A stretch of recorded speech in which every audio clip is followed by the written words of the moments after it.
Ahí va a llegar el gol del Arsenal. Ozil. Marca Mesut Ozil. Bellerin, otro defensor, otro disparo, Monreal, gol. Marca el futbolista español, marca Nacho Monreal. Pim, pam, pum.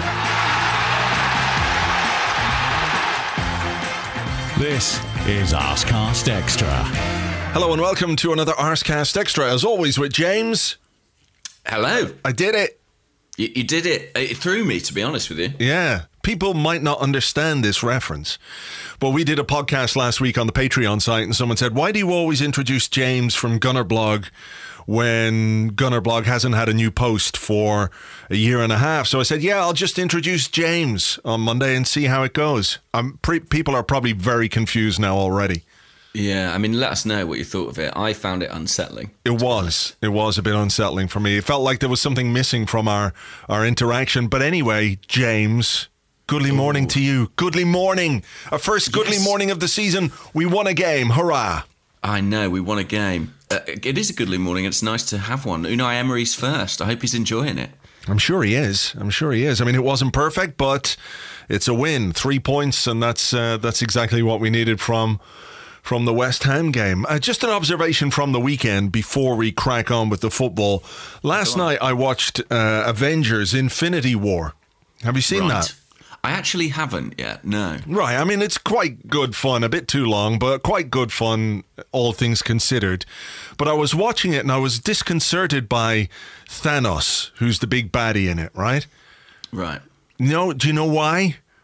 It occurred to me about an hour into the film. I don't know. He reminded you of somebody? Yes. Yes. There's a football connection here. It was like the big baddie in this massive Hollywood blockbuster was a sort of animated Sean Dyche. Yeah, I've seen enough of the film in trailers to understand exactly where you're coming from. Yeah. Does he speak like Sean Dyche? No, he doesn't. Well? He doesn't go like, give us the Infinity Stone, I'm here to kill you all. He doesn't do that. That would be a real shame for the film, I think, if he did have that accent. But somebody out there who's good at video stuff could overdub some of Thanos with Sean Dyche's voice. It would be pretty amazing. I've just Googled Thanos again, and there is a very definite resemblance there. Sean Dyche would have been upset yesterday after losing to Fulham. Maybe that he would have wreaked his revenge on the world in similar fashion. He might well have done. Thankfully, there was an awful lot more destruction in the movie than there was in real life. But anyway, look, I'm sure that's something people can take with them when they go to watch that movie. I'm not ruining it for anyone. I'm sure that the sinister baddie is basically the Burnley manager. But there you go. Yeah. And he must be stopped. He must be stopped at all costs. By any means necessary. Even by Benedict Cumberbatch. The football, remember the football? Yeah, I do. Is it a bit of a weird thing that we won a game and yet there's almost more concern after winning the game than there was after the ones that we lost? Possibly. I do see your point here because we took away positives as much as we could from the Chelsea and Manchester City games, where we accepted that this is a new era, new things are happening, and they're two very good teams against whom you're likely to concede a good number of chances. We actually conceded fewer chances to West Ham than we did against Chelsea or Manchester City. I was looking at this morning.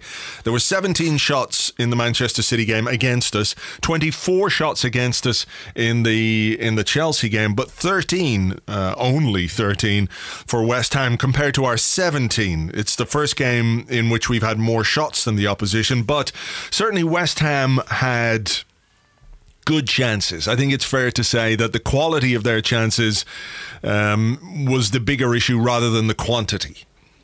Yeah, I mean, I actually don't know the XG figures, but maybe that would reflect it, because it felt like it was the quality of the chances that was the big issue. I mean, they should have scored by all rights a few goals yesterday if they were a bit better than West Ham. Yes, that is.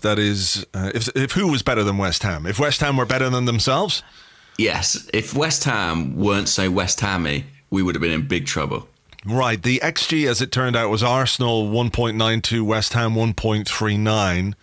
So I think we certainly created chances ourselves. Fabianski was definitely the busier of the goalkeepers, but West Ham a little bit wasteful. I think if you look at the chance Arnautovic hit into the side netting, I think if he looked up and just played a square ball across goal, Antonio had a tap in at the back post. Snodgrass missed an amazing chance just before half time, which I think is, can go down as a Petr Cech save.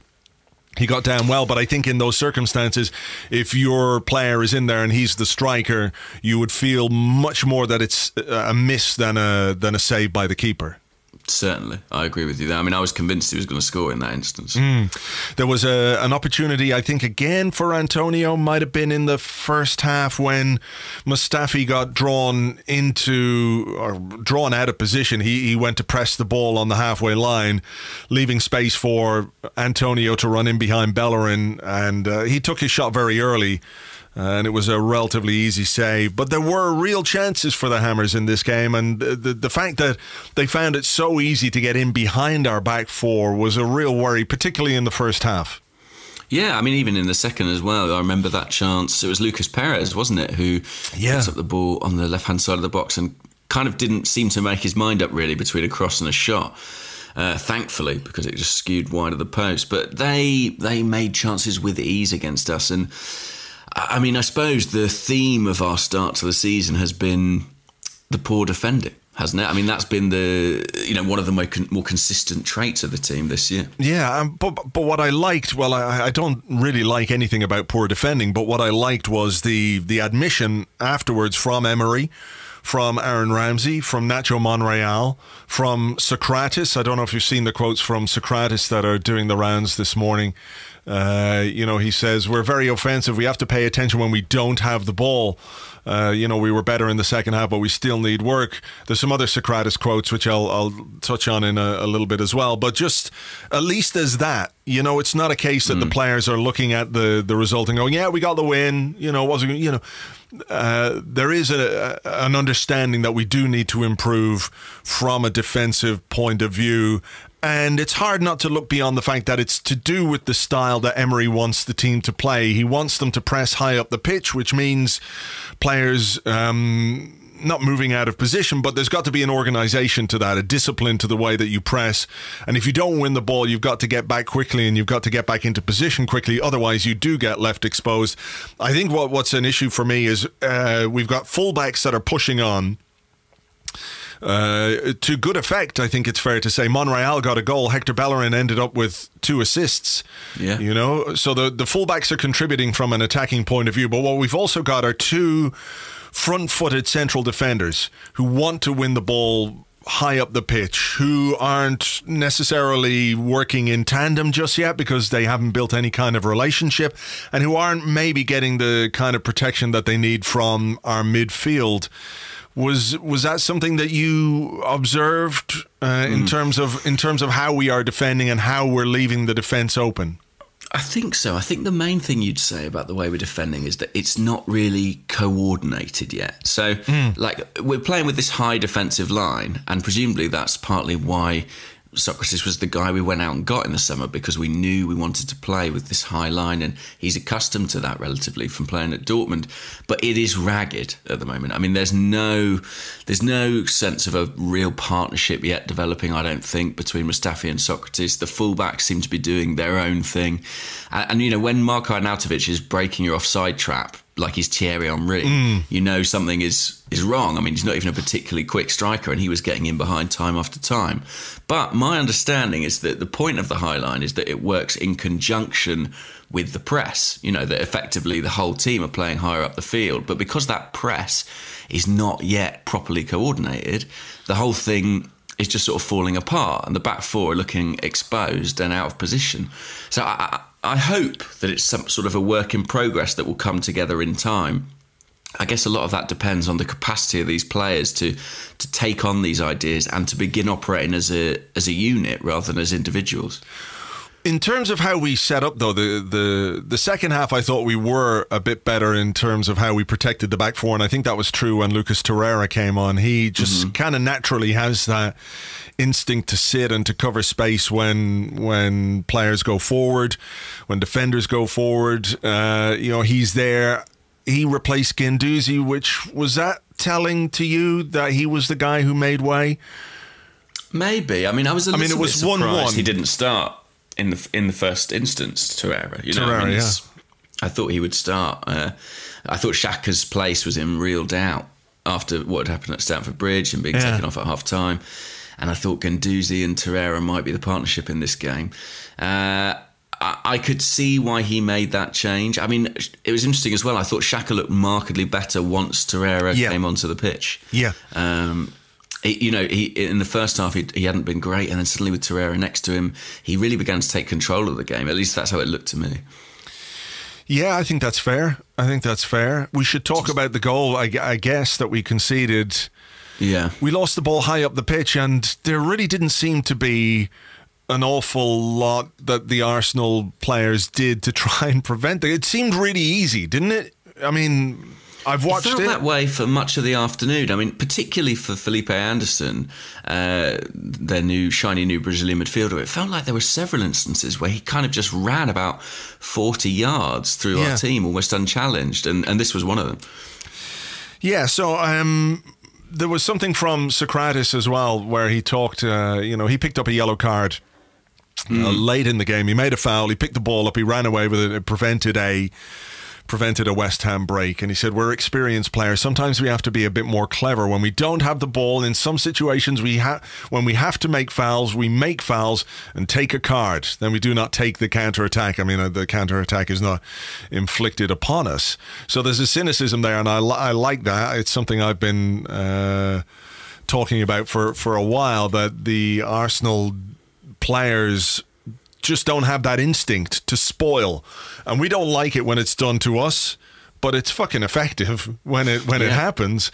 And watch a Pep Guardiola team. I mean, they do it constantly. They foul really high up the pitch. Pochettino's teams, Spurs, they get away with an awful lot. I don't think we get away with as much as some teams do, but it doesn't mean we shouldn't do it. Was there an element of that to that second goal or that first goal for you that perhaps we could have done a bit more? It just seemed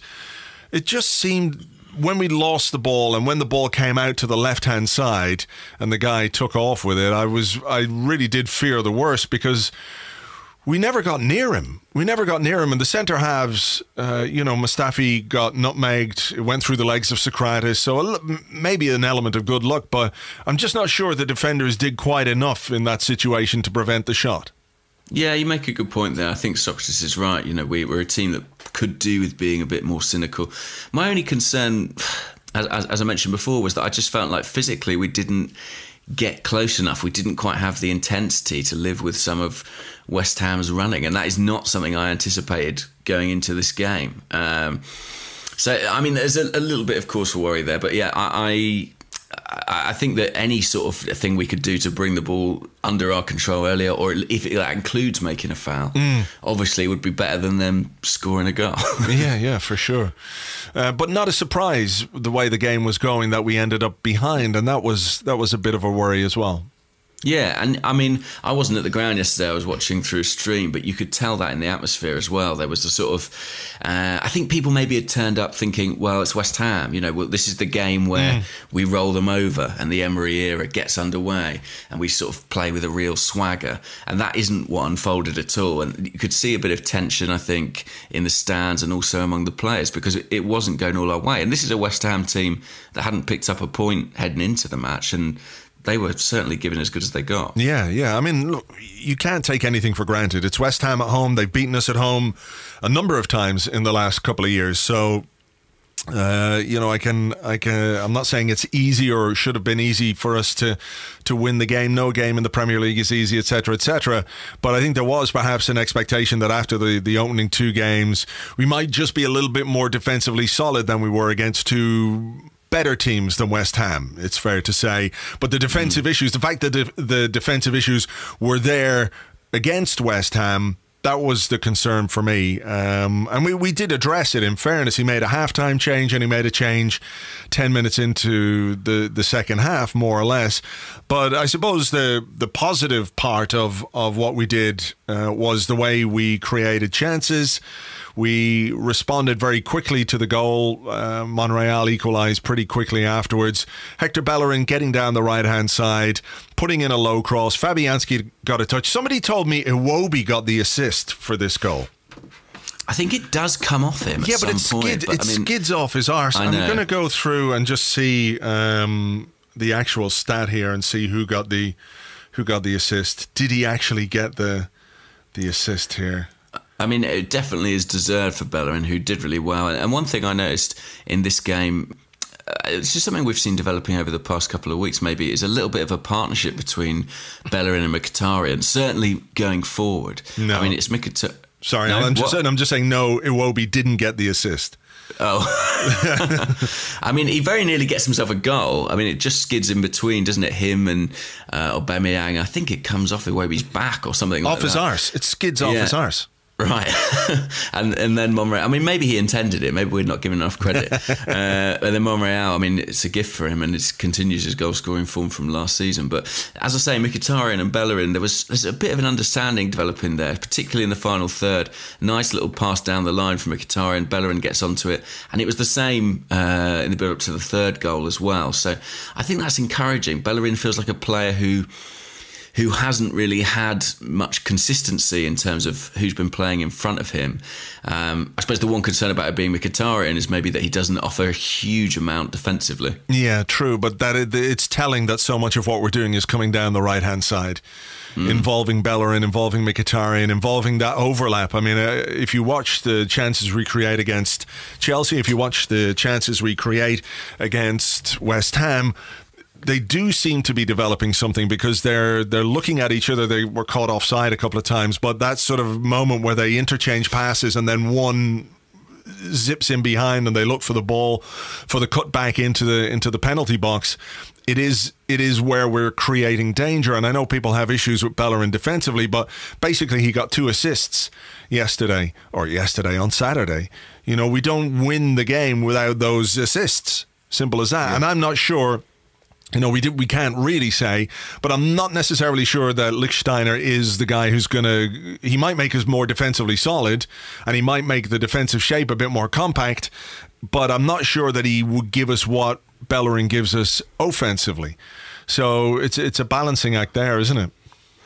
It is, yeah, and I think it is a hell of a weapon that we seem to be developing on that right-hand side. And, you know, I mean, I don't want to be one of those people who read too much into clips of training and things like that, but there was a video on the Arsenal YouTube channel, I think it was called like finishing practice or something like that, and they were playing a small-sided game, and then it was sort of an odd little game they were playing where one player was stood kind of off the pitch behind the goal off to the side, and the basis of the game was that you had to get the ball to that player and they would then knock it back across the box for a finish.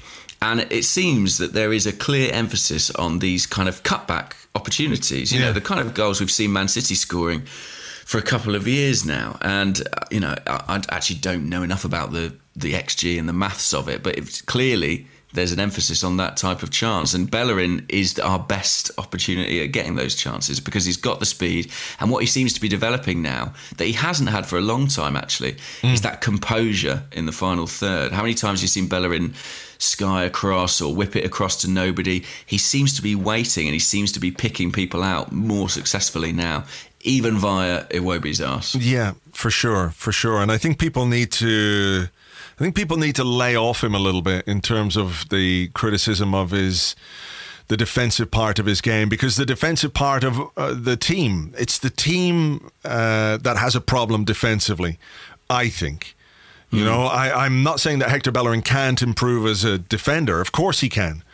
But we spoke about him a couple of weeks ago, maybe last week.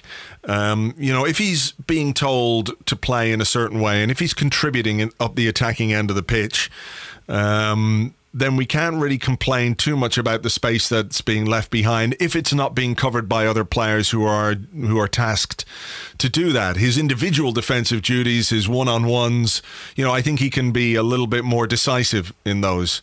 I think that's an area in which he can improve, but he certainly really is giving us something going forward. Just quickly on Bellerin, yeah. we mentioned there was an interview. I mean, it's obvious I've been trawling through the Arsenal YouTube, watching the back catalogue, but there was a chat between him and Lichtsteiner. Yeah, I saw that. Yeah. And one of the questions that Bellerin asked Lichtsteiner was, was there ever a time in your career where you were worried you weren't going to become the player you thought you were going to be? And I just felt like, wow, that's a hell of a question for Hector Bellerin to be posing, because with everything that's happened in the past couple of years, I wonder if that's a question that's been in his head. He's thought, gone from someone being targeted by Manchester City, Barcelona, to, am I going to be the right back I thought I was going to be? Am I going to succeed at the level I hoped? And it's a testing time for him, but I think that I do think he deserves a bit of a break because he is doing so well going forward. And like you, I think the problem is one of coordination in the team. I think that, and we have to hope that Emery, of all coaches, can drill this out of the side. That's what we've hired, Yeah. So I think we it's natural to look for positives, but I think in the case of Bellerin, there are plenty of them. For sure, I think so as well. Just before halftime, we mentioned the chance that West Ham missed. They also had a big chance not long into the second half when Arnautovic was free in the middle and miskicked and injured himself in the process, which is... yes, that was enjoyable, wasn't it? That was tremendous. I mean, I don't want to wish the guy too long on the sidelines, but, couldn't happen to a nicer bloke kind of thing. So we're sort of let off the hook a little bit there, because if you go in 2-1 down... it really does change the complexion of the game. If you concede that chance to Arnautovic, can you be said to have addressed the defensive issues that were present in the first half? So, did you have any thoughts on the substitution, the halftime change? Again, we're seeing a manager change something at halftime, which wasn't always the case. I mean, how do you view these substitutions? Is it a case that he says, okay, I've looked at the game, and I think in order to make us better in this second half, we need to change something. We'll bring on Lacazette. We'll put Aubameyang wide. Lacazette will give us something, that Iwobi didn't. And I think that's true. It's fair to say. Do you get the sense that this is a manager kind of working it out as he goes along in a way? Is it like a tacit admission that the team selection perhaps wasn't right in the first half if you make a change that early? I think so. I mean, I think as Arsenal fans, we're always going to kind of... it's so different to what we're used to that inevitably we're sort of going to celebrate it, the ruthlessness of a manager, the being prepared to make a change early. But I think in this instance, when it keeps happening, I think you have to wonder about it, and it does feel a bit like a manager who doesn't necessarily know his best 11 for any given game. Is that fair? Yeah, I think that is fair enough, isn't it? Yeah, 3 games in.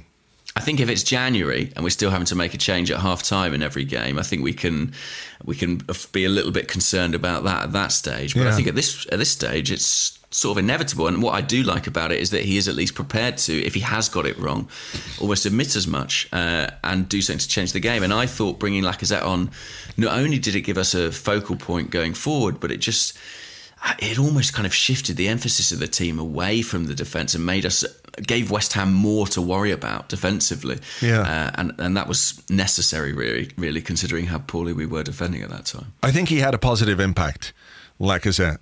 Yeah. As he did against City. I mean, Chelsea was a bit of a disastrous cameo for him because he came on, gave the ball away, didn't defend particularly well. But I think in the other 2 games, he's been really good since coming on. Is he pushing for a start? I think so, definitely. I mean, it's tricky, isn't it, with Aubameyang, because he's such a brilliant finisher, usually, and he's so dangerous in behind, and you can see why with that kind of world-class player. You'd think, right, let's play him through the middle, but he hasn't really delivered too much, has he, in the first 3 games? No. It's funny, Emery spoke about a lack of confidence that he was suffering from a lack of confidence. You could see that even Ramsey set him up with a brilliant chance. Fantastic work from Ramsey to get to the byline and squeeze past the defender and pull the ball back. Perhaps ties into that game that you're speaking about, because it's almost that kind of position that the ball came to Aubameyang from. The finish, I mean, he was a little bit unlucky. It hit a defender on the way through, but in that position, a player of that quality, you normally would expect them to score. I just have a feeling, you see all these noises off the pitch from Lacazette and Aubameyang, and it's all very lovey-dovey and very positive, but I do think there might be some more substance to it than that. I just feel like when they are together, we generally look more dangerous. I just think with that much attacking talent on the pitch, we offer more, and they seem to combine quite well off each other. I mean, they almost did for the goal that put us in front. Obviously, it went down as an own goal, but Lacazette, as soon as he got on the pitch, him and Aubameyang were looking for each other, and he does some things that Aubameyang doesn't do. You know, he's prepared to go into contact. He's prepared to hold the ball up in a way that you don't really see from Aubameyang. So I kind of feel like they dovetail quite effectively, and it is tempting to deploy them like this more frequently. Torreira came on for Guendouzi. I think we tightened up from that point. I was watching the game, and it was scrappy, and West Ham had plenty of the ball, and I felt like, particularly for a home game, we didn't control the game as well as you might expect.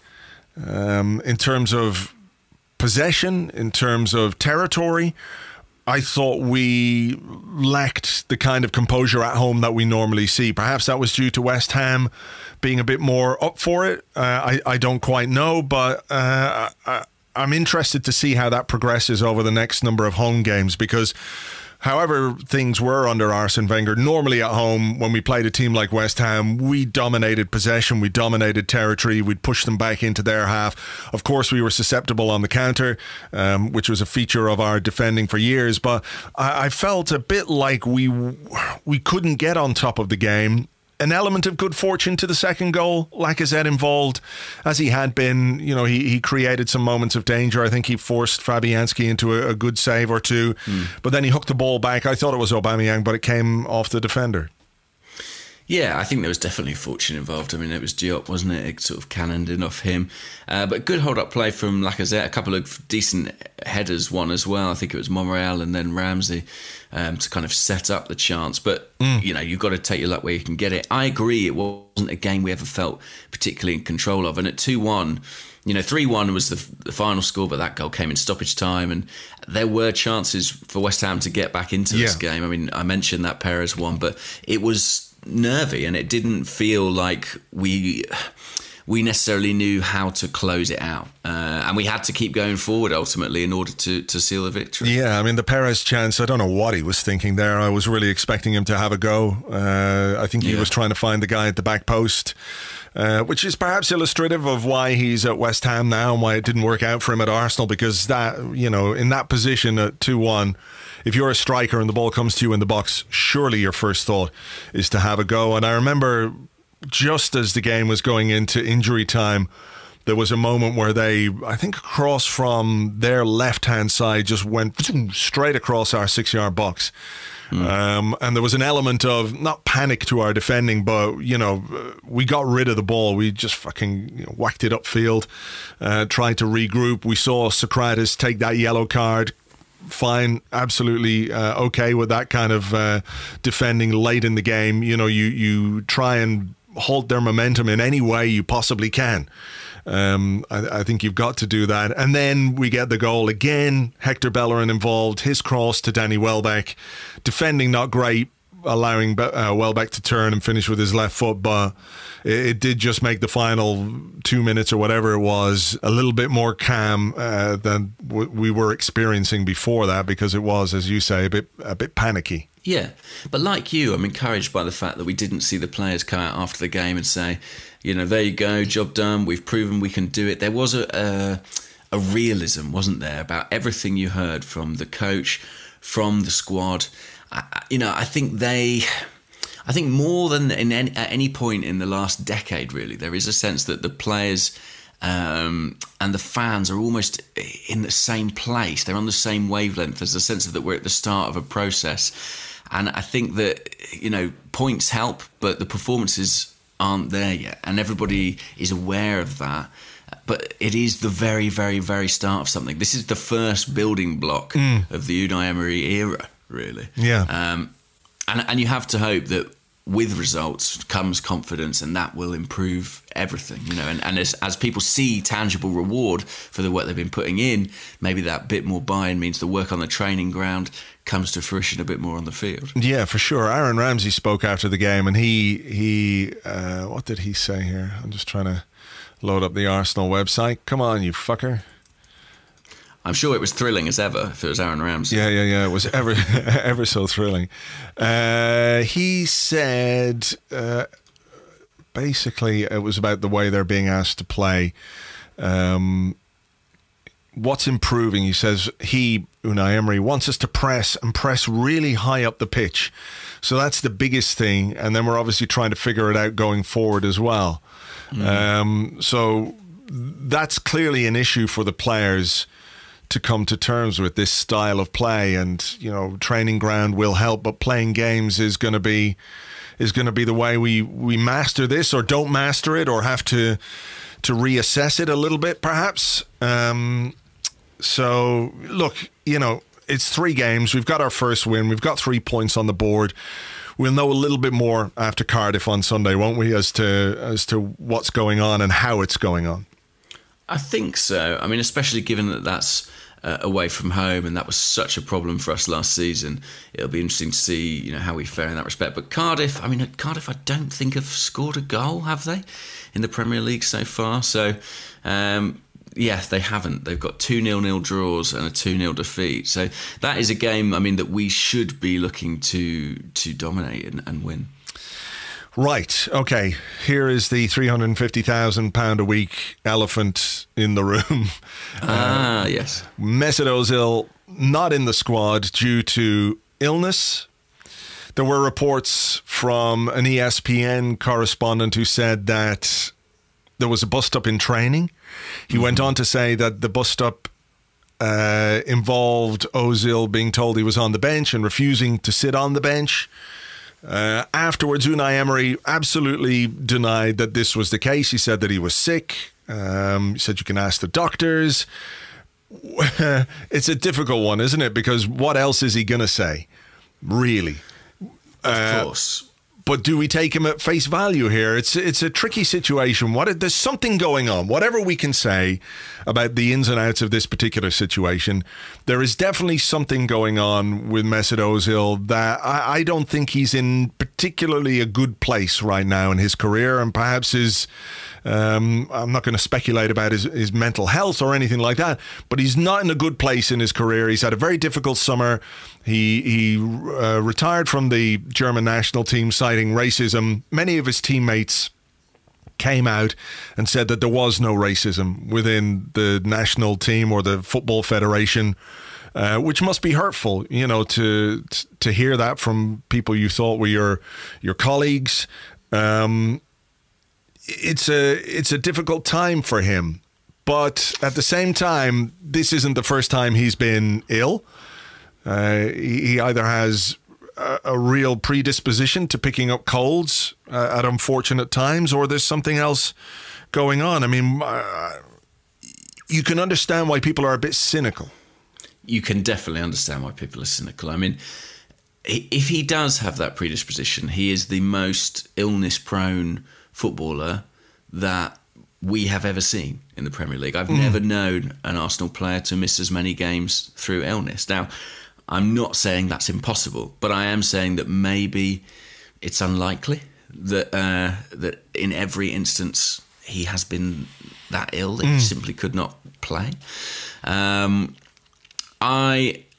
It's tempting, isn't it, to read into the events of the summer and everything that happened with the German national team and think that, that might have some influence on this. But this was going on before that in terms of him missing games. This has started... Well, it started quite a while ago, but it's been particularly prominent, I think, in this calendar year. So it is really tricky. And there's no way you can look at it from the outside and not think something's not right here. Something's up. Especially when a player... it's not helped by the fact that he is on this exorbitant salary. And I know, of course, that's not his fault. But when a club are paying a player that much, you want to get the best from them, and you want the maximum output from them, and it's very, very difficult to suggest that we're getting that at the moment from Mesut Ozil. But all this is balanced by the fact that he is going through presumably quite a difficult time in his career. You don't want to be another person rounding on Mesut Ozil. So as an Arsenal fan, it's actually quite a delicate one, isn't it? It's quite difficult to know. Yeah.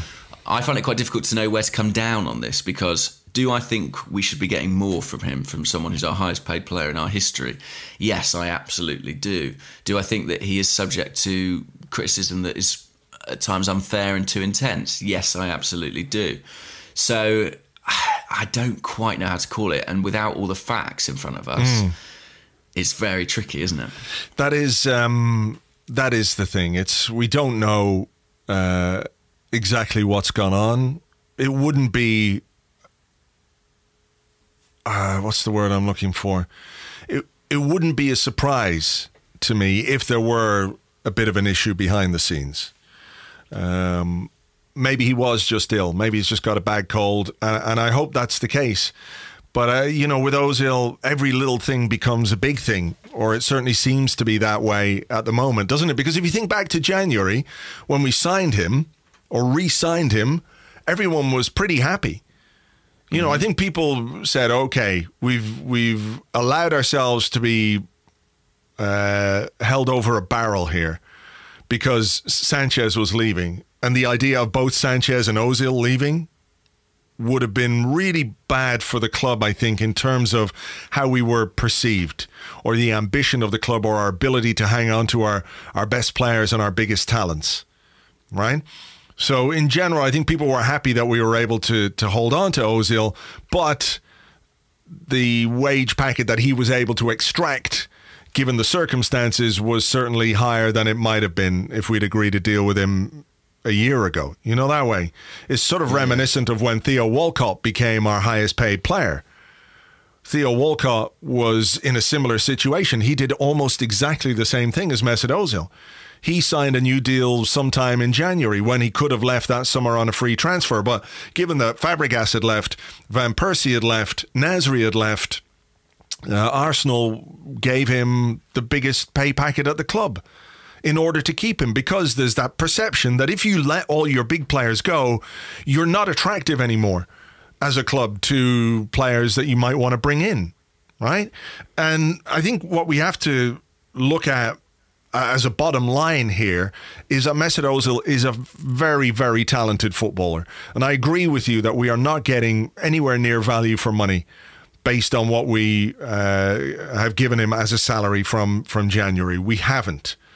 But maybe the bottom line we need to look at is his ability as a footballer, his ability as a creator, somebody who can make goals, and figure out a way to use that rather than every little thing becoming a big stick with which to beat him. I mean, I completely understand the frustration. And if it's a case that he refused to go on the bench, then there's no way to defend that. Absolutely not. It's indefensible for a footballer to do that. You accept the decisions of the manager, whether you're a £350,000 a week player or a £350 a week player. It's the manager's decision. You work as hard for the team if you're earning the tiny amount or the big amount. I know there's star quality and all that kind of stuff, but it feels like there's something going on. There's something going on very early on in Emery's time at the club. What did he say? He said, all of us want to help Mesut feel like it's his home here with us. This is when we were on tour in Singapore, like a family, and it's a family for every player.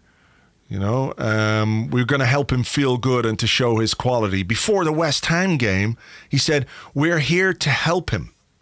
We are his family and it is his home. So, I know his English is a bit limited, and maybe he can't express what he wants to express in maybe more subtle ways. But twice he said, we're here to help him. Yeah. Twice he said, this is his family. That's an emotive way of putting it. So it strikes me that there's something going on that we're not aware of. And maybe we need to just consider that when we look at the Mesut Ozil situation.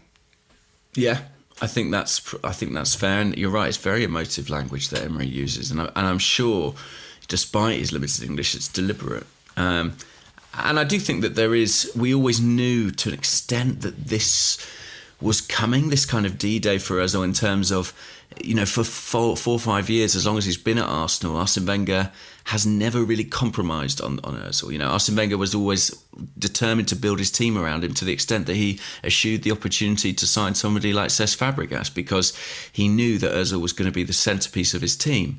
And now Ozil was faced with a situation where a manager's come in with a very clear tactical idea, and the player has to adapt. The player has to accept that and has to find a role within that. And that is a change for him, and a change in his status, and a change in what he's accustomed to in a summer that's been already very volatile for him.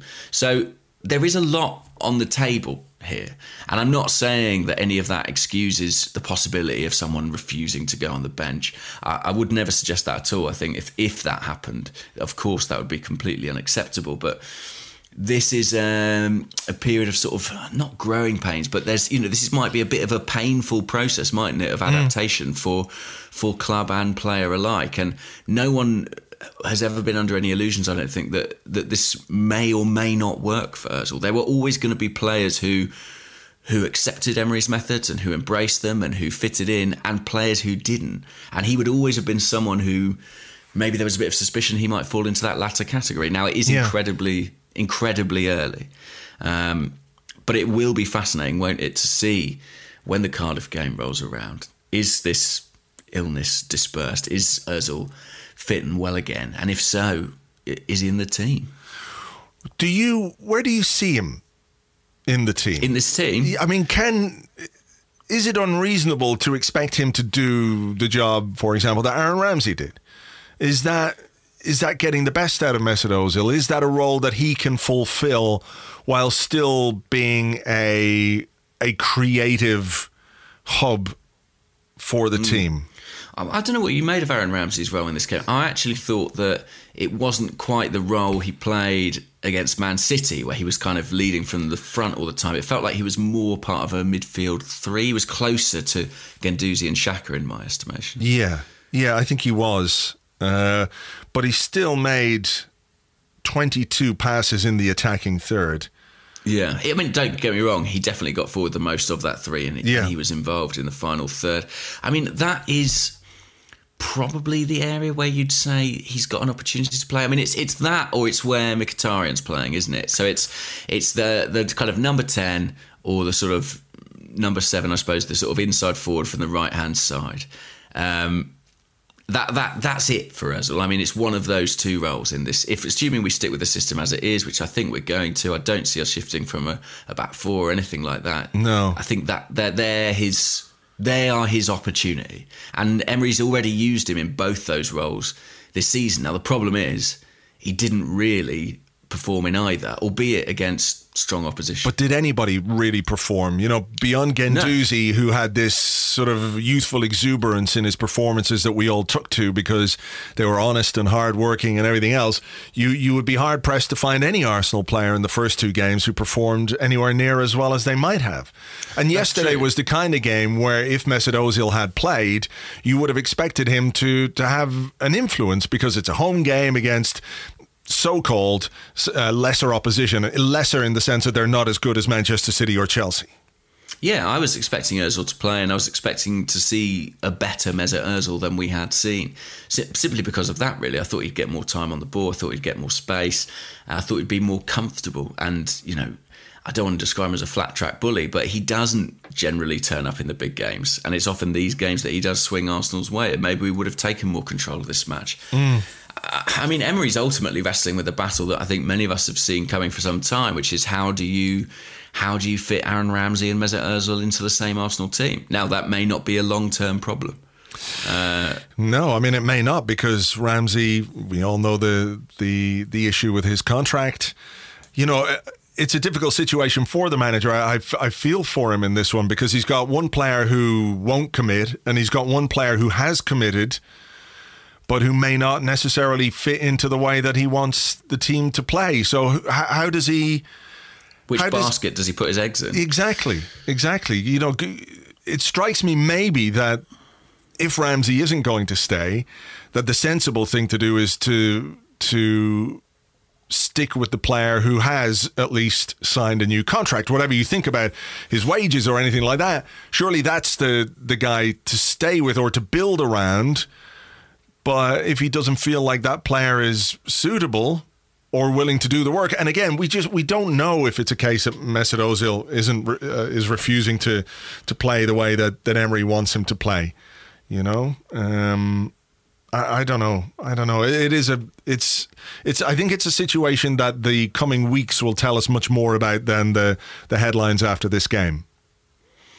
Yeah, I agree, and I think we have no choice but to take Emery at face value. I mean, there was a kind of a post-match piece, wasn't there? I think I saw Sachin Akrani wrote something about it on The Guardian, where he was asked by the Daily journalists if he intended to play Ozil in a different position, and he said maybe. But what's that?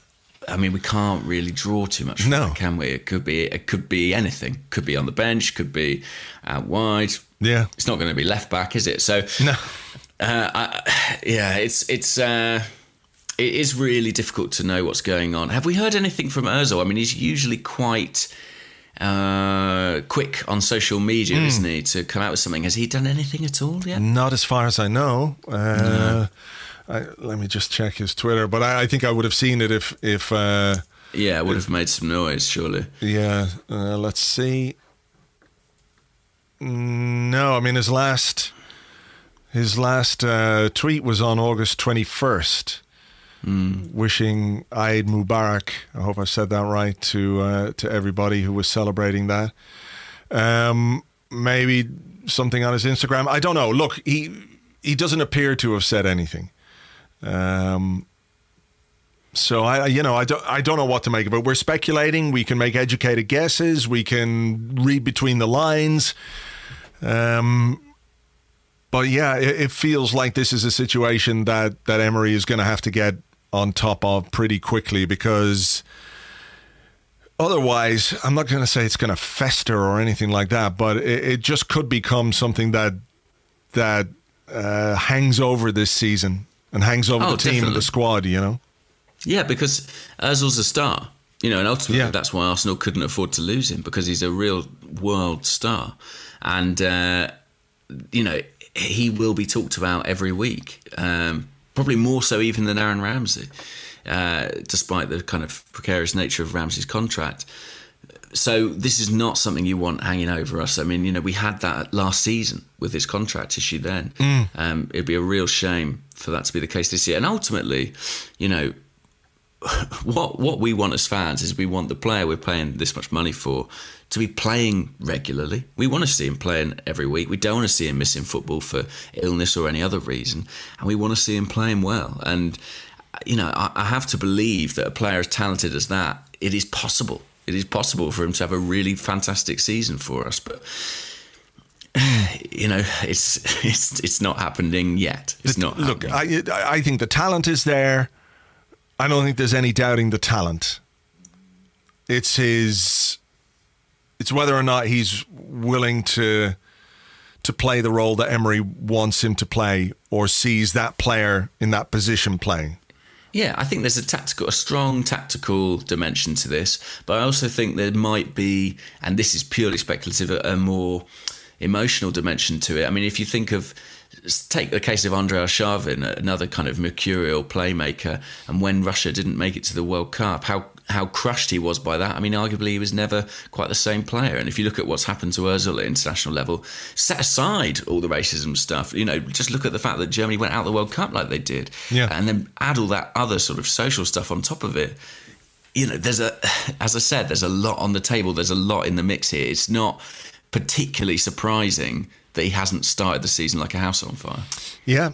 World Cup hangovers are not uncommon, and people, regardless of how much they earn, are only human and are subject to the same issues and doubts and confidences. And, it's fair to say we could get more out of him. It's also fair to say we don't know the full facts of what's going on. And hopefully over the coming weeks, we'll see Mesut Ozil work his way back into the team and contribute to the team. Because I really think if we are going to get back into the top four, we're going to need him to provide the ammunition for players like Lacazette and like Aubameyang. So fingers crossed we can get on top of this situation. Right, we're going to leave it there for part one because it's been a bit of an extended part one because of that extra discussion. We'll be back with your questions and more in part two right after this.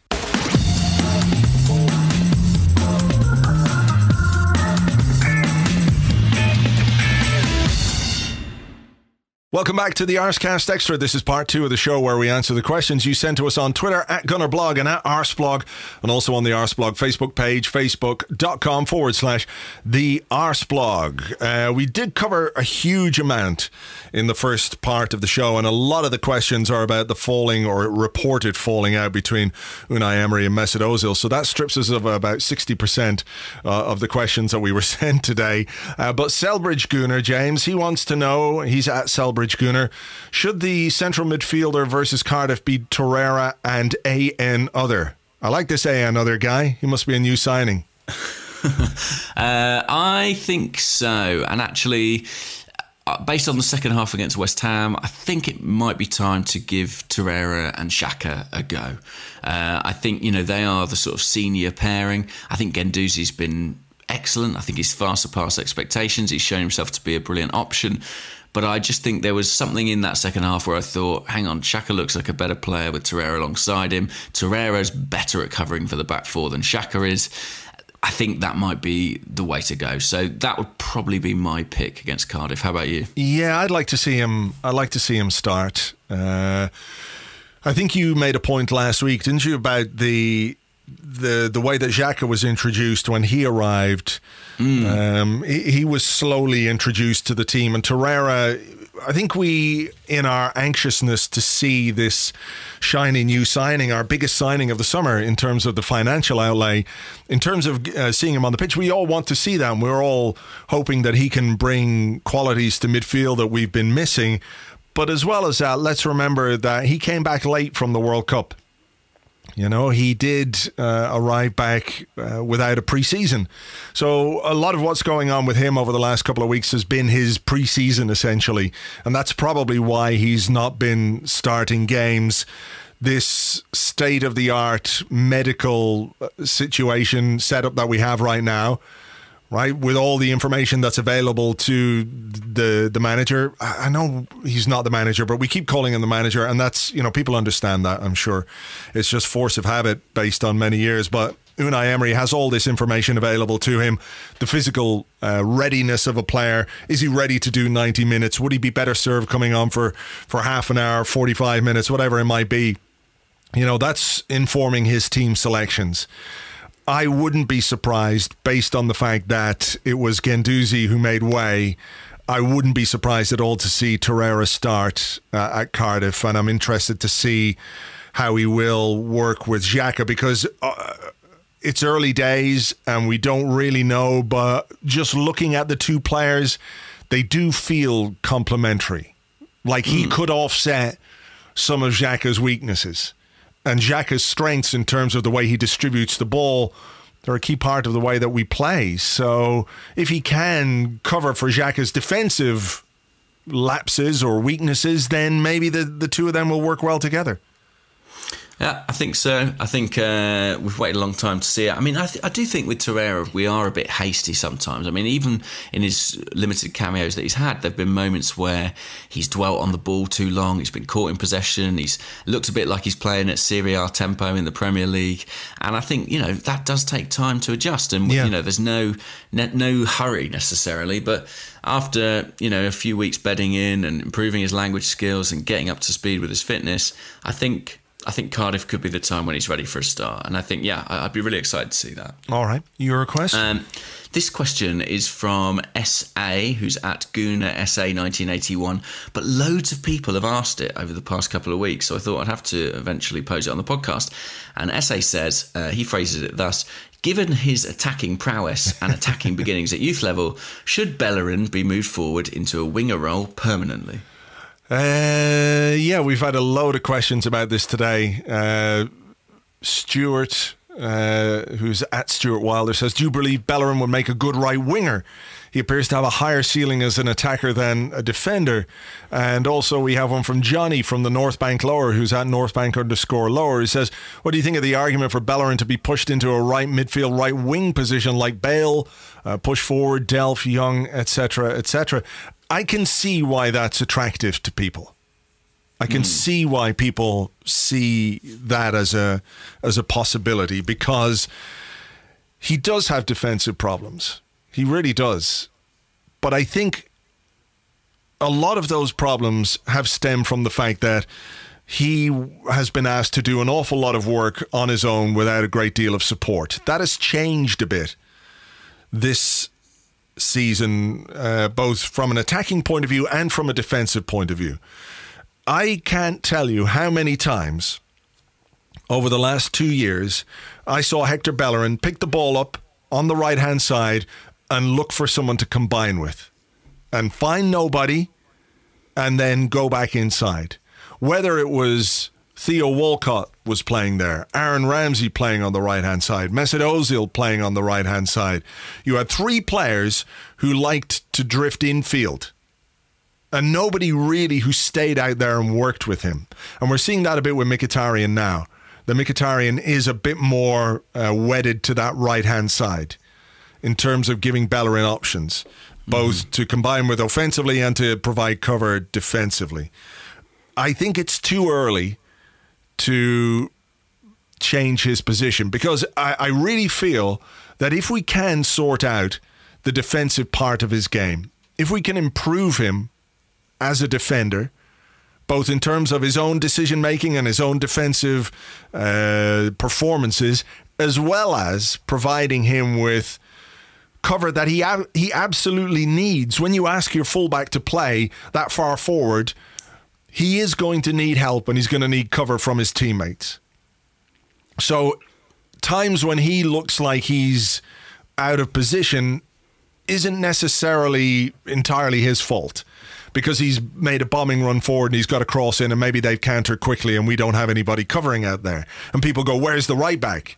Well, the right back is the guy who set up 2 goals on Saturday doing that thing that he's been caught out doing now, because it's not going to be successful every single time. So it is important to get him the cover. I just feel that if we can sort out the defensive side of his game, there's a really, really good player there.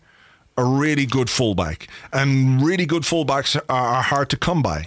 So I would be inclined to work on him from a defensive point of view rather than change his position now, even if I can see why that is an attractive idea for people.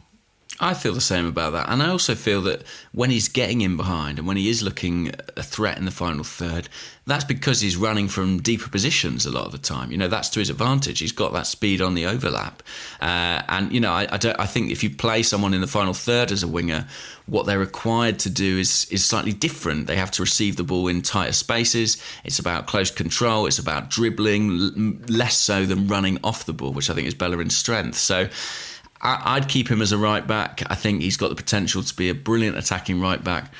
And I agree, when you look at the pitch and you go, where's the right back? I think we need to be thinking, well, where's the right midfielder? Where's the holding midfielder? Where is the player covering for the right back? When you're asking him to bomb on, you have to consolidate when they are out of position. You have to make up for their absence as a team. And we are not doing that. And that's why we suffered against West Ham.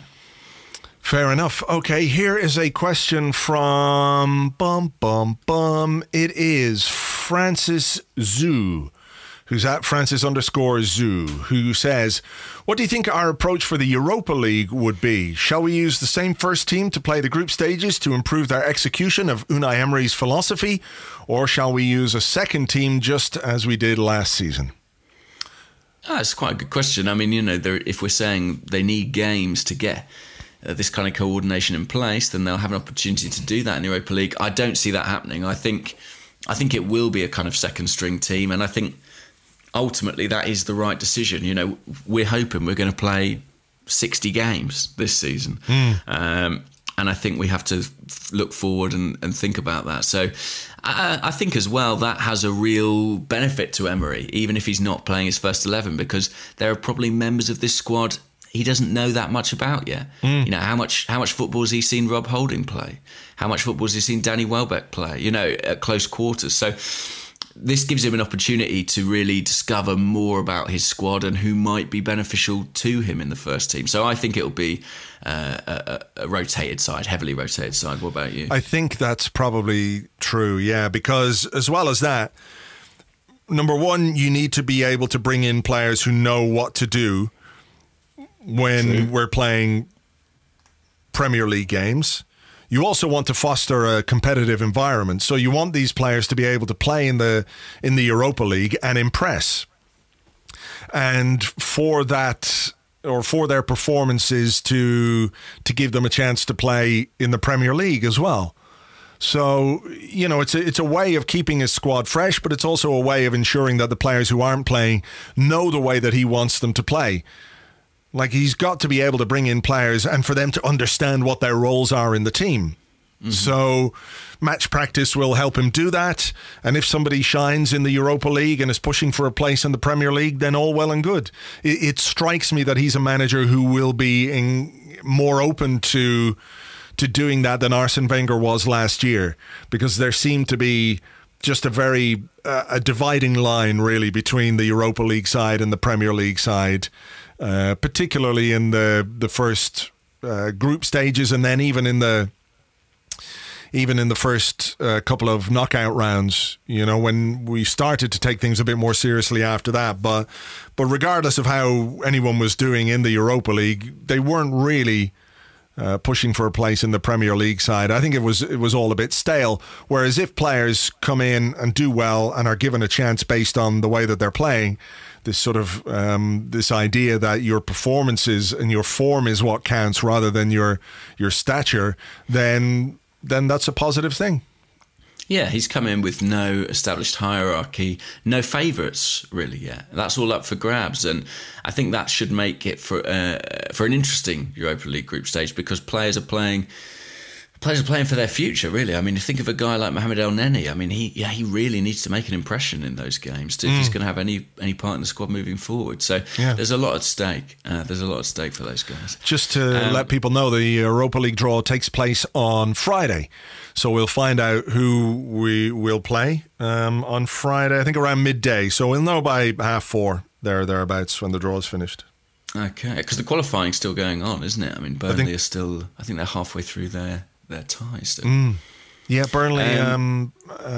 Burnley have got, I think, a game on Thursday. So that's right. Yeah. So that's when we'll know who's in the various pots. Yep. This question is from Johnny Bowden, or Bowden, not sure which it is, who's at Johnny_B_AFC. Johnny says, are you surprised at Sokratis' start? He's been very solid for me, being thrown next to a calamitous centre-back. And I was also amazed that he's the third fastest player at the club. Are we overlooking his start because of Mustafi and a new setup leaving him exposed? What have you made of Sokratis so far? It's difficult for me to make an assessment. I know that I'm asking you the question, but I have found it very hard to assess his performances, partly because the back line is so ragged. It's difficult to look at the individuals within it and sort of figure them out, you know? Yeah, I'm pretty much the same. I can't make any real judgment or assessment of him as a player on the 3 games that we've seen so far, particularly as we have more or less decided, haven't we, to chuck the first 2 games out of the window when it comes to making any judgments on the team. I feel I really have to see more of him. I think there are some things to like. He's aggressive. He likes the physical side of the game. I liked, as I spoke earlier on, I liked the cynicism that he showed when he picked up that yellow card. I like the fact that he spoke openly about it and encouraged his teammates to do a bit more of that. There was one moment, actually, probably not long before, you know what it could have been? It could have been when the chance came to Lucas Perez. and West Ham worked the ball out from the back, and Aaron Ramsey actually tried to pull the guy, tried to grab his shirt and missed. So I think Ramsey was trying to do something like that as well, but didn't quite pull it off. Right. You know, I think we can look at those kind of things as positives and things maybe that this team has been missing. Be a bit more cynical. Be a bit more cunty. We're not out there to win friends and make friends.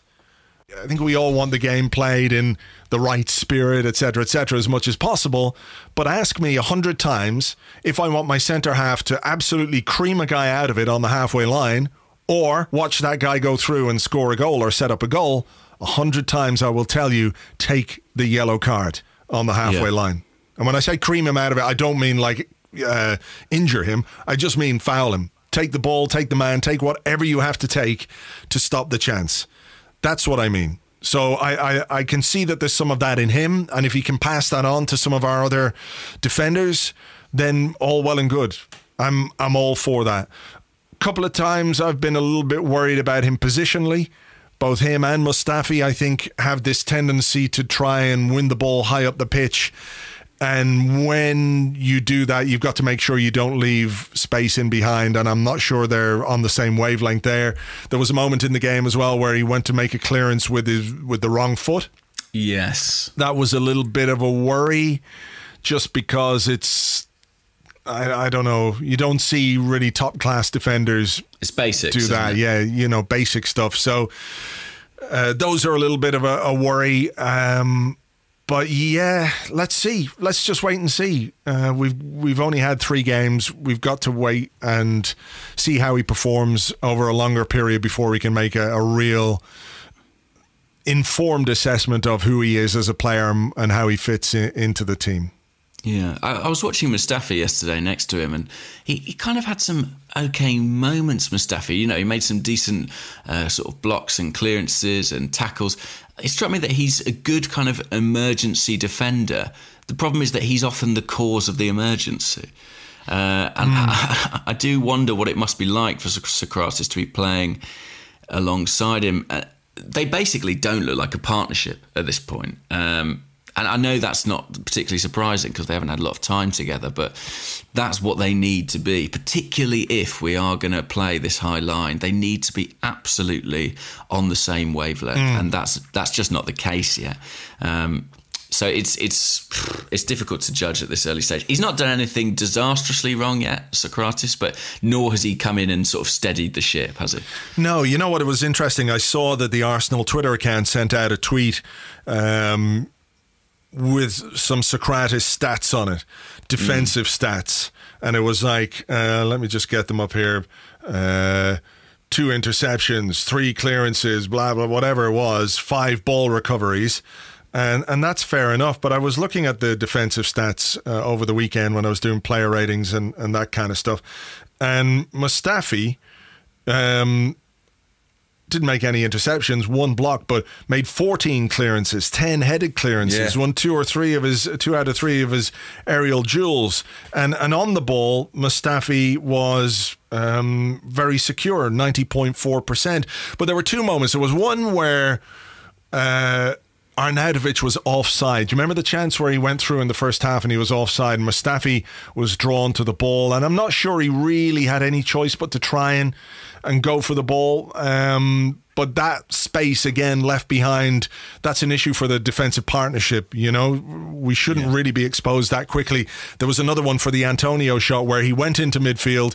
He didn't fully commit to winning the ball high up the pitch. He kind of stepped off whoever the midfielder was, and they played a pass in behind Bellerin for Antonio to have the shot. So I think for them, it's about trying to curb this natural instinct of getting really high up the pitch and really tight to the man to try and win the ball, because if you win it, it's great. If you don't, you're left on your arse or you're left on the turn. It's very difficult to get back.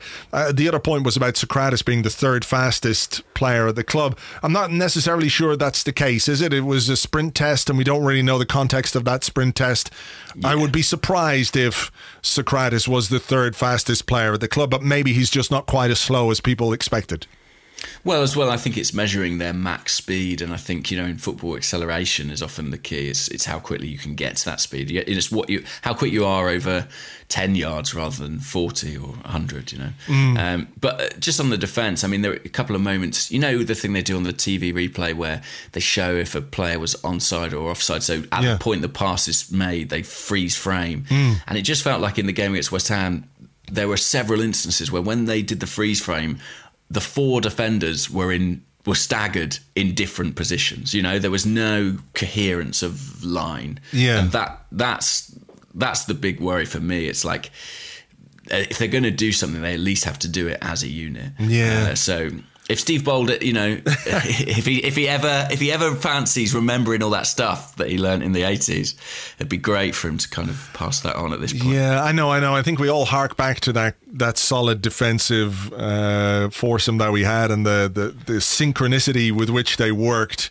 I just wonder if that's not possible these days in terms of the way you can't tie them played together with rope like George Graham used to do. No, you can't. To make them stay as a unit. Yeah, it's difficult when they're earning that much money. No, true. Although I did see, again, going back to these videos that they played, did you see the video where they all have to link arms and they're trying to win the ball, and I guess it's to coordinate the press to get them to it. Yeah, I did see that. So, I'm just not sure that the personnel are there to play the way that George Graham's back four played, nor is Unai Emery going to dedicate that much coaching time to the back four the same way that George did. And look, it was different times. We're talking about 25 years ago, basically, as well. So it's worth bearing that in mind as well. Stephen Shale, who's Van Popeye, wants to know, with the easier run of games coming up, should we now be giving Leno a run out? I don't think so. I think Petr Cech has pretty much done everything you could have asked of him, really. I mean, I know there was a lot of talk about his short passing against Manchester City. I think it's telling that there hasn't really been any discussion of that in the game since. It's passed almost without comment. I think that's partly because he's going a little bit longer, and he's, you know, when he's played one short pass, when it comes back to him, he's then looking for a longer pass, having drawn the opposition out, which is exactly what Emery's intention is, I think. And I think in terms of the saves he's made plenty of saves already this season. We talked about how many shots we've faced. I think he has really stood up to the challenge of Leno's arrival well, and I think he deserves to keep his place on that basis. Yeah. Any difference from your perspective, or? No, I mean, I think if Emery is choosing Cech as his number one goalkeeper at the moment, he hasn't done anything to lose his place. So I think Leno is going to be the Europa League goalkeeper, the cup goalkeeper, and that will be his chance to make a mark. So, you know, we do have to bear in mind that Emery is seeing these guys on the training ground day in, day out. He's brought in his own goalkeeping coach, Emery, as well. So the feedback he'll be getting from his goalkeeping coach as to who's more ready or who's better or who's the number one in terms of what they're doing on the training ground or how confident you'd feel with them in the team. At the moment, it's Cech. And I don't see why, if Leno isn't tearing it up on the training ground, if he's not really, really pushing, why there'd be any change at this moment in time. Yeah, inclined to agree there. This is a question which is not specifically about the game yesterday, but Joe, who's at JoeArsenal_, says, in Torreira's interview in the Matchday programme on Saturday, he said his first contact with Arsenal was a phone call from Unai Emery. Can we read into this that Unai was much more involved in our summer transfers than we might previously have thought? That's very interesting. I didn't realise that. You would imagine in terms of the player identification, etc., then it would have been Sven, right? Yeah. I mean, it also makes sense that a Spanish-speaking manager or Spanish-speaking person connected with the club would make contact with him rather than a German or Ivan Gazidis. Yeah, my suspicion is that even if the targets are identified by Sven, it's logical, isn't it, to have the outreach and the contact from the club leaving aside all the agents and all the business side of it, but about the actual technical aspect, technical dimension of playing to come from the coach, because ultimately that's who the player's going to be working with on a daily basis. I mean, it was interesting. I thought, there's been a lot of talk about Guendouzi, and because he played in France, some people wondering if he had been, an Emery signing rather than a Mislintat signing. But I think there were stories this week, there was stuff in the press saying that, Mislintat had already identified Guendouzi before Emery's arrival at Arsenal, and he was, that deal was kind of already on the cards potentially. I do think that the vast majority of our business has been done by the recruitment team, probably with Emery's sign-off. But I think it's encouraging that Emery is involved enough that he at least was the guy to make that phone call. You know what I mean? I don't think it makes Torreira an Emery signing, but it shows that he's at least part of the process. Yeah, my feeling is that there has to be a little bit more harmonisation or a little bit more togetherness in the transfer dealings, because I think Emery was appointed so late, and at least 3 of those targets were more or less done before. We were expecting Sokratis, we were expecting Leno, and we were expecting Lichtsteiner. Well, the Lichtsteiner story came out of nowhere, but it was, I think it could have been in the week that Emery was appointed. Yes, I think Emery's first day at London Colney was also the day of Lichtsteiner's medical, something like that. Yeah, so I don't feel like he had any input whatsoever into Sokratis, Leno and Lichtsteiner. Torreira, he might have had some input into if they said, look, we want to sign a defensive midfield player, here's this Uruguayan from Sampdoria, will that fit your bill? I'm not sure whether he would have the ability, we don't know, I'm not sure if he would have the ability to veto deals and say, no, I don't want this player, I want somebody else. Maybe that's what happened with the kid from PSG. Remember we were going to sign that kid, Yassine Adli? Yeah. And then it turns out, well, we couldn't convince him to come to Arsenal. He's going to stay at PSG. But maybe it was because Mislintat said, no, we're going to sign Guendouzi. He's the better prospect, more advanced perhaps, maybe a couple of years older and more ready for the first team. So I just think that when it comes to the transfer business in January, assuming that we do some, that Emery has got 6 months of working at Arsenal under his belt. He knows the players. He knows what they're capable of. He knows what he wants to do, and he knows who can do it and who can't do it. Or he knows at least what areas of the team he needs different players in. And I think that's where we'll see the two sides work more closely together. I hope we do anyway, because it's really important. And I think we might do business in January. I mean, ultimately, this is a squad in a process of evolution, and I think every transfer window we get is an opportunity to get it closer to Emery's ideal. So I think I'd be quite surprised if we don't see some ins and outs in January. Well, speaking of transfer business, Scott, who's at Scotty S18, who says, do you think we'll sell either Ozil or Ramsey before the 31st? Because the transfer window is still open across Europe. Before Saturday, I had a feeling they may have considered this an option for Ramsey due to the contract situation and the emergence of Guendouzi. I don't think we will. No, I don't think we'll sell a player abroad between now and the 31st. I wouldn't, as I say, rule out anything in January. We saw Arsenal sell Alexis Sanchez last January in order to recoup some money. And I do think we'll be active in January. So maybe then, but I don't see anything in the next few days. I think if anybody goes, and maybe it would be someone like an El Neni, maybe just because he's barely featured this season. But with the Europa League there, even that might be considered a risk. Yeah, I don't see us selling anyone. Maybe that we might get a loan or two for younger players going out to the Championship and below, but I can't see us. Yeah. I can't see us someone selling. Like a Joe Willock, say, who's been pushed down the pecking order by Guendouzi. I mean, it would make sense for him to go out. Yeah. But not too many. I mean, I think Nelson and Katia, they'll stay with the first team squad. Maitland-Niles is obviously injured, so he won't be going anywhere. So yeah, I don't foresee too much activity between now and the European transfer deadline, as it were. Have you got another one? I actually don't. I had some, but we sort of covered them off. They were either about Ozil or Lacazette. What about this one? This is from Magnus Holmberg, who says 3 games and no goals for Oba so far. When should we be worried that it should start to play on his mind? 6 games. Yeah. Not yet. We had a question here. This was from Saigunner, who says, was the foul on Aubameyang in the first half not a red card? Studs on the shin, a leg breaker. He was not the same player after that. Didn't hear any mention of it on Sky or Match of the Day, which is a good point, because he was down. He got some serious treatment on the knee. Yeah. I'm not sure it was a red card. I think it was definitely a yellow. The guy got booked for it all right. I think he just kind of flicked his foot and caught him with studs on. It looked to me just below the knee, which would be really, really painful.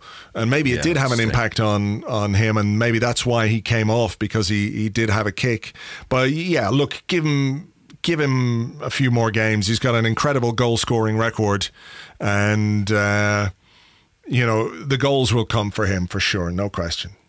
Yeah, I mean, I've always said I thought he was going to score a lot of goals this season. That hasn't changed. I do just have this hunch about maybe getting another striker in there alongside him being what he needs to really unlock his potential, but we shall see.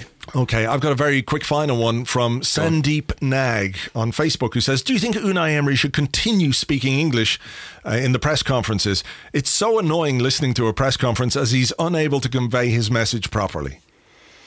Yeah, it's an interesting one, that, isn't it? Because, it's sort of very admirable that he's speaking in English. I think, to be honest, it probably suits him a little bit in that he doesn't have to go into huge detail. He can afford to be a little bit vague, which I think most managers probably revel in. I think it's probably for the best. I think we just have to wait until his English catches up with his tactical brain until we can appreciate it properly. I think that's ultimately better than sitting back and having a translator do it, and not getting that experience. He does have a translator there with him if he doesn't understand something, because there was an issue with the Ozil situation where he asked the translator for what was the way to say that Ozil was sick, that he was congested or whatever it was. So he does have that, but I think we've got to give the guy time. I've watched the press conferences. When you're used to 22 years of Arsene Wenger talking very eloquently about football, about life, about politics, about whatever, it is a little more difficult to listen to a man like Unai Emery who doesn't have the same command of the language yet. But I think we have to give him huge credit from day one for speaking English and trying to speak English when he's clearly in the very early stages of learning the language and mastering the language. The more he speaks, the better he'll become at it. And to have the safety net option of just speaking in Spanish and then having a translator translate things, I think that would be more annoying. I know other managers did it, didn't they? Pochettino didn't speak English for ages.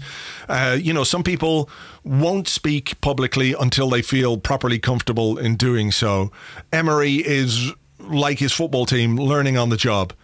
And he's speaking to the best of his ability. And I think if you put yourself in that situation, go to a new country tomorrow with a new job, a big high-profile job where you don't really know the language, yet you're willing to sit there and perhaps embarrass yourself and say the wrong thing or use the wrong word or just all of a sudden not be able to think of any way to express what you're trying to say.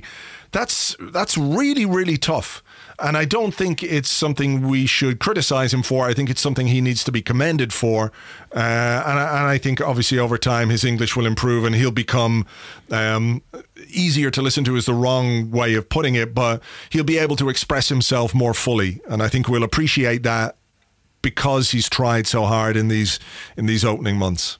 Yeah, couldn't agree with that more. I don't think he's ever going to be a philosopher. I don't think he's ever going to be Arsene Wenger. But I think he's probably got a lot that's very interesting to say about the tactical side of the game. Yeah. And it will be fascinating to hear, that level of detail when his command of the language allows it. All right. Well, look, that's that. We've got through another podcast. If you want to hear myself and James answer over 100 questions about football and films and music and everything else, head on over to the Patreon page. It's patreon.com/Arseblog. You can sign up there for €5 a month. and you get access to all our extra content. There's a really great interview James did with the journalist Jonathan Friedland and the My Arse section as well, which is well worth a listen. Lots of other good content in there as well. €5 a month, patreon.com/Arseblog. As ever, though, thank you for listening. We'll be back on Friday with a look ahead to the game against Cardiff and more. So until then, take it easy. Bye-bye.